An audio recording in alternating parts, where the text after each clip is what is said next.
Good morning, good afternoon, good evening, folks. Michael Zuber, one rental at a time, back with the one and only Matt, the mortgage guy. How you doing, buddy? I'm doing good, Mike. How you doing? I'm doing well.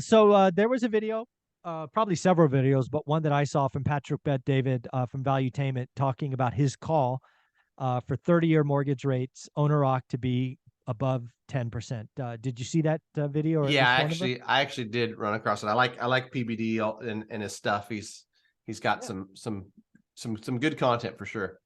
Well, yeah, his ability to tell stories and imagery is second to none. I think he's very, very articulate, very passionate, very confident, which I appreciate.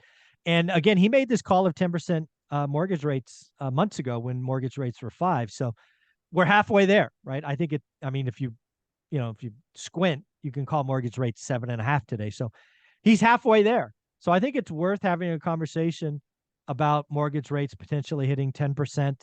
Um, Again, owner occ purchases. What do you think? Do you think that's in the cards for this year or next?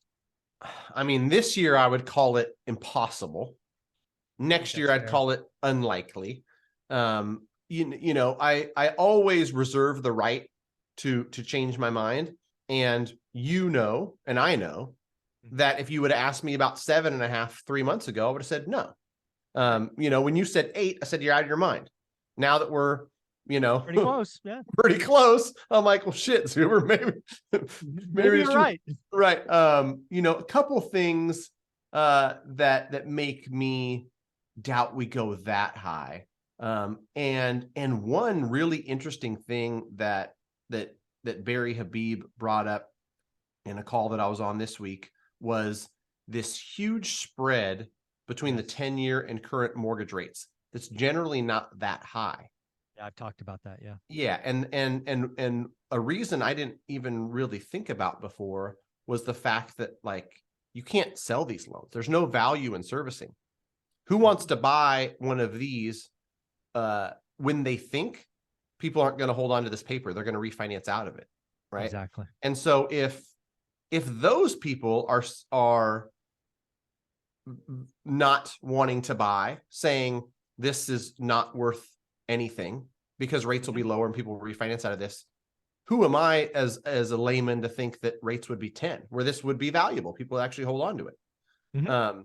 And the other thing that I guess I'm probably biased and probably just hopeful about is that inflation comes down, rates follow. I think, for a number of different reasons that inflation um, can and will start to show signs of improving when we get CPI numbers for Q4, October, Yeah. November, December. The first one coming, on November 12th. So, could rates get to 8%? I said no before, and now I say okay. But I really think if you were to ask me to crystal ball that we're at or near the top of Mhm. of where mortgage interest rates will be. I think where me and you probably disagree is you think higher longer, right? Where we might see a sustained run of these higher interest rates where Oh, yeah. Let's actually talk about it because I want to hit that. What I want and I believe is we have to get to the peak faster. But then what I'm telling people is then what Barry Habib says will work its way into the system. Because I too am trying to educate people that the gap between the 10-year and the mortgage rate is deviations above where it usually is. So what is it usually? It usually averages somewhere between 1.5 and 1.7% higher. So you take the 10-year treasury, we'll just call it 4%. You add the high end of 1.7, mortgages are 5.7.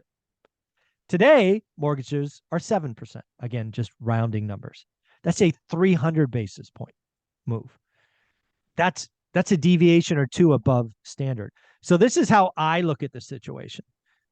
So if you need 10% mortgages, you need a 7% treasury minimum, right? In Mhm. order to get a 7% treasury, we need a 6, maybe 5.75 funds rate. That's kind of how we can get there. And as I sit here today, I don't see a 5.75. I see 5.25. But then again, I want us to race to the peak, the terminal rate. because then what will happen once we get there, banks will start competing, and we will go from a 300 basis points to 280 to 260 to 250 to 200 to 1.7. So I believe we get to terminal rate faster. Mortgage rates will fall the rest of the year because banks will compete. That's what I think happens. Right. Yeah. And so I guess it's a matter of what is that terminal rate? Is it 7.5? Is it 8.5? Well, it's that, and then how fast do we get there? Because again, if we get a slow just death by Greenspan quarter point every 6 weeks, we have to plateau in order for banks to compress. Because as long as they're still raising, banks have every reason to keep the margin. That's why banks are printing money. Bless you. Thank you. So yeah, I think it's wild to watch. So again, so like you said, 10% this year, 2022, nearly impossible unless something crazy breaks. Is it possible next year? Like you, I think it's unlikely. I think 8 is in the cards. I could see 8.5. I'm not sure I see 9. But again, Patrick Bet David calling 10%. He called it months ago, standing by his call. I like that. I like when people stand by their calls. Yeah, it's going to be interesting to see. I mean, I think today is another one where it's it's a wait and see what the Fed says. Let's talk about mortgage rates today. Okay. So again, people should realize, right? The Fed bangs us with 75 today, which is I'm calling for. Mortgage rates probably don't move because the mortgage market is expecting it. Right. Fair? Right. Yeah, exactly. They come out in the press conference and basically are a hawk like I want them to be. That might move mortgage rates. Oh, for sure. Yeah, the dot plot, what they talk about for future plans, that is the mover for sure. You get 75 today, you get 50 in December. Neither one of those meetings is going to have an effect on mortgage rates. Correct. What they talk about for the 8 scheduled meetings in 2023, the dot plot and their game plan and why and all that stuff those are market movers. Yeah, the mortgage market moved weeks ago, right? As of today, mortgages under 7%. Owner best credit. Very, very close. I think Okay. that 30 year fixed average, if you go to like Mortgage News Daily, is like 7.1-ish. Okay. So Cool. yeah, seven, call it 7.25, but it's got a Somewhere 7 in there in front of it. Yeah. There you go. Well, if somebody wanted to reach out, how would they do that? We're going to talk about the 2-1 buy down next. Sure. Greatmortgagebroker.com. Fill out that form. My team nationwide will be in touch very shortly. Greatmortgagebroker.com. Let us know where you're at, how we can help. We'll be in touch. Thank you so much.